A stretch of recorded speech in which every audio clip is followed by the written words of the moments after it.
What's up, you guys? So I'm here at YCS, New Jersey. My boy Ace Persuasion, Joe Grizz, you already know, and we are here with Calvin Tahan. Hey guys.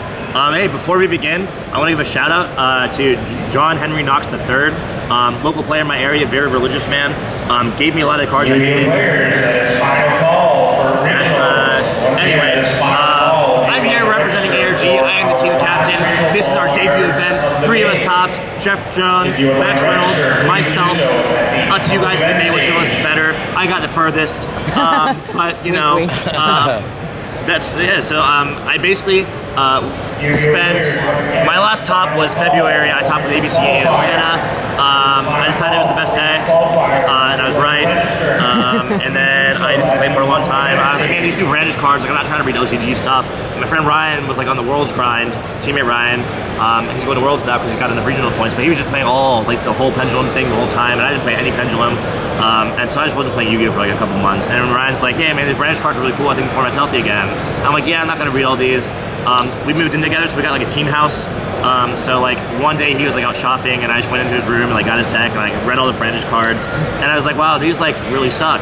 I like read all the Trickstar cards because Ryan said that's the second best deck, and I was like, wow, like these really suck. And I was like, and then I looked at my cards and I put on some like sad music, and I like just like thought for like a very long time, like some Rick Astley, like some Kenny G, like some good shit, and I was like, man, like, you know, Candida probably can't beat like A equipped with B, and neither can like the 1500 brandish monsters. So I just made a deck that did that. So like A is just unaffected by spell cards, and like everyone just conceded to me all tournament long. So that was the idea. Let's go into that. I'm gonna go through this deck list in monsters of in order the most powerful monsters by attack points, because that's what matters. So this is the best monster in my deck. 2500, very strong. The second best monster, I played 3 of these. 1900, he's the one he's an FTK versus Trickstar. Put on the field, they usually concede unless they have Scapegoat. This guy, most Trickstar monsters can get over, but the brandish ones can't. So he's pretty good for crashing and getting a +1. C isn't that great. He's weaker than most things. He can still attack over like some like Scapegoat tokens and stuff. He's pretty good. This guy is 1000 attack. He's kind of hard to summon, but if you can, it's worth it. Pretty good. These guys all suck. So like 0, really bad. 0. I play 2 of these because like I don't know. I find that like when you resolve these, it's good. Hang on. All right, so these are like they're once per turn. Well, these aren't once per turn, which is crazy. So like if they like call by their grade that, you can just chain another one. So that's why that's at 3. These are like, if you see 2 of these in your opening hand, you're not even mad because you know it's always going to be live. With these, they're really only live once, so I play 2 because I never want to draw doubles. So that's actually a good theory. Rare to find from me. I got 3 of these, borrowed these from Zodiac. Thank you guys. Yeah, pretty good. Yeah, I know. So all it ever does is search this, and sometimes I draw one. That's all I play. So I don't really play a brandish deck.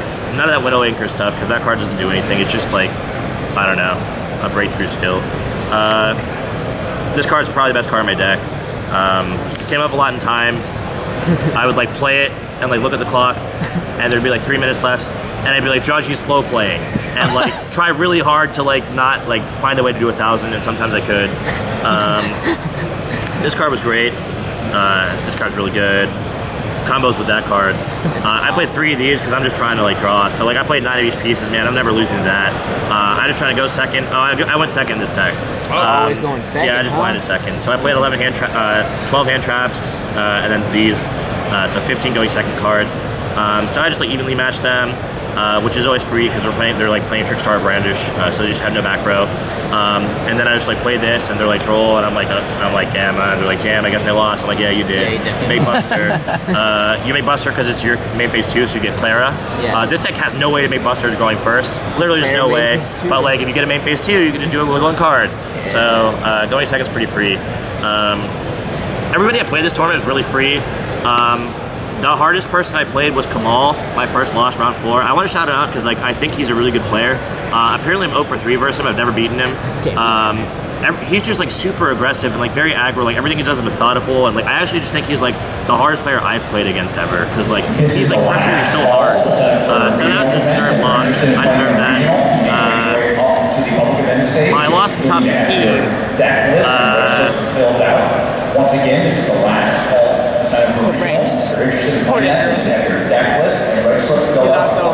So this is not the best. This might be the worst card in my deck, but apparently the corners of this one were bent, so I got a game loss. Just this one. So it's fine. So I was like, you know what? Like, I'm gonna go to top 16. I'm just gonna 2-0 this idiot, like real quick. Like, you know what? Like, you can go first, man. I'm gonna evenly match you. Like, you're gonna die. So I look at my hand. I'm like, nice. I have him draw. Like, this is pretty good. So he's like, go first. He's like, set 2 packs. I'm like, oh, I didn't even need the draw. I'm like, draw. I'm like, terraforming. He's like, reincarnation draw. I'm like, all right. 48-second match. Yeah, that felt bad. So. Anyway, top 16 didn't matter, but it takes also knowing that I never actually lost to anybody when it mattered. So, let's go into the extra deck. That's where all the good stuff is, what everyone wants to see. 40 in the main? 40 in the main. Alright, that's all I how you do it. Yeah, keep it nice and clean. Yeah. We're no longer playing steady ABC, but we're playing clean ABC. Double Helix. This card's topped a lot of events, so I figured it has to be in my deck list because it's very powerful. I played Mermaid. Man, these aren't in order at all. Mermaid's really good because like you can use Phoenix, which you make almost a lot because you're going second, so you pop a back row. Then you just make a point down and make a buster under it. Really important. This card's really good for like also spinning back rows. Like you can spin something with Phoenix, then you spin something else with Unicorn, and then you just make buster for free. This card's the best card because it's just 1 card buster if you have another piece, which you always do because I play 9 and 3 desires and stuff. This card was good. It should have been the Space Cowboy guy because it can't use a token. Oh, was it a space insulator? Yeah. Oh, yeah. Pretty good though. I mean, sometimes his effect came up sometimes where like I made a candy egg 0 and killed him through it. Warlord's nuts. Card's really good. This card sucks. Never made it. Take it out. Really bad. It's a cherries target, but then you're never calling this. You're calling a red guy. 2 red guys. Very good. This card's very good. I made him a lot. Man, Calvin, like, aren't you concerned about, like, them cherrying this? No. Like, Calvin, aren't you concerned about them, like, Call by the Graving this? Like, no. Like, better have it. I played around Call by the Grave twice. Ooh, this is a fun story. I don't remember, like, round 7 or something. My opponent it was a very simplified game state, so he had, like, very few cards. I was destroying him. He was, like, draw for turn. He was, like, activate Widow Anchor. Like, without, like, 2 cards, it's 2 spells in grade, so he wasn't going to take it. So he was, like, Anchor on your buster, like, raw. He has 2 cards in hand. I was, like, and like he had no way, and I knew from the last turn with his field spell, he had revealed the Smashing Ground one. What's that one called? The Afterburner? Afterburner was revealed with a field spell, and he took the Widow Anchor. So that means he didn't have Afterburner in hand, so the only way he would have it is if he hard drew for turn or drew an engage, and I was just tight. And I was like, well, why would he be doing this? Like, how do I lose? I'm like, ooh, Call by the Grave. So I was like, all right, no response to Widow Anchor. He's like, what do you mean? I'm like, my monster negated. He's like, you know that you type that out, it's negated, right? I'm like, yeah, correct. And he's kicked. So don't always lose to it because you can play around it, so I just didn't tag out and he was sad. This card's a Noble Knight card. I just played it for my friend Ryan. It's his favorite archetype, so I was like, you know what, like, might as well have some fun with it. Never made it. It takes 2 warriors. I know my token's a warrior, but like I don't know how to make another one. This card's really good. A lot of the time when I summon Gamma, I like made Phoenix, which is really cool. That's like a really cool thing. You can just pop a back row. But I made this sometimes. There was one match where I literally did banish all 3 of my A's off desires, and it was very sad. And I gammed them, and then shuffled an A back, and they lost. So, yeah, I don't know, man. I gotta talk. You guys have to check out the ARG stuff we're doing, man. We're making the game great again. Sub to our team group on Facebook. That's like where all the stuff is.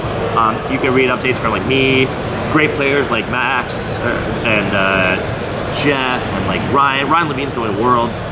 Jeff Jones is the best innovator of all time. I'm the best ABDC player ever. It's just a really good team. I don't really have anything else to say, but like. Where's your side deck, bro? Did you play one? Yeah, I was like, you gotta. It didn't come up a lot because I went second. Okay, so let me see. So this card. Funny enough, you should ask that. I played a 9-card side deck. Oh. I mean, I played 15, but like I never, ever use these. They never went into my deck. I never considered putting them in. I don't know why they were here. I made this deck like on Friday before. Didn't know what all the cards did in the format at the time. I just knew that like Brandish didn't do anything. This isn't good versus them. This is kind of good versus them because you can hit multiple roll, but like, I don't know. I just like felt like it'd be dead, and I would rather evenly match them or like twin them.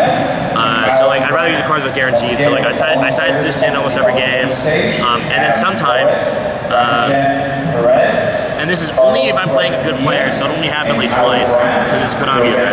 In ARG, I would have done this every time, because you only play good players in ARGs, because it's more concentrated. Yeah. But like, so you blind first, or you blind second, so you auto win game 1, never lost in game 1.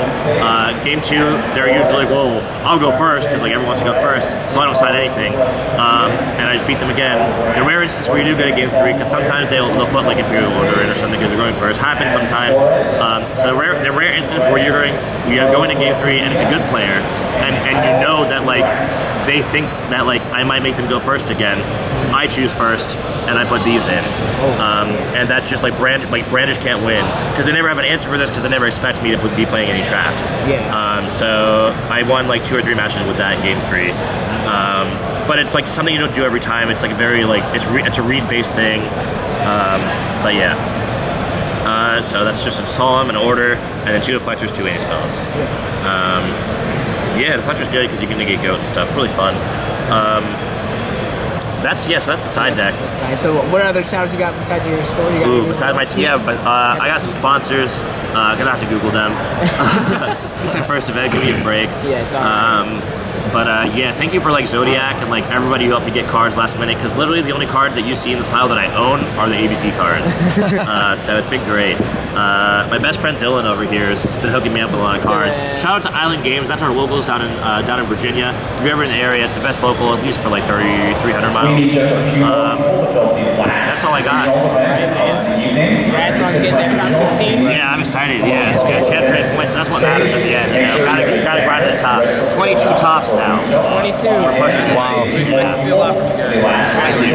Thank you so much. Be sure to check out our previous video and our must-see pick. As always, this is Joe Grizz, out.